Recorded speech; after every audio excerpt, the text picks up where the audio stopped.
Abans de viure al carrer, el 82% de les dones en situació de sensellarisme ateses per Suara Cooperativa havien patit violència física, psicològica o sexual.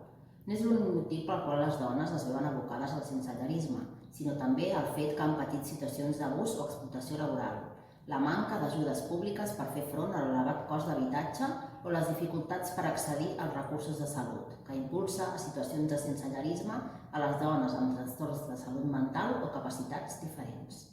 La vida al carrer no és fàcil per a elles, primer de tot perquè l'estigma és major que en el cas dels homes. Per això perden la xarxa de suport com la família o les amistats, cosa que les empeny a la solitud, l'exclusió i l'aïllament i la manca d'un espai segur. Això comporta que la majoria de les dones en situació de sensellarisme hagin patit una agressió. Aquest 8 de març reclamem mesures efectives per empoderar-les i afavorir-ne la inserció social.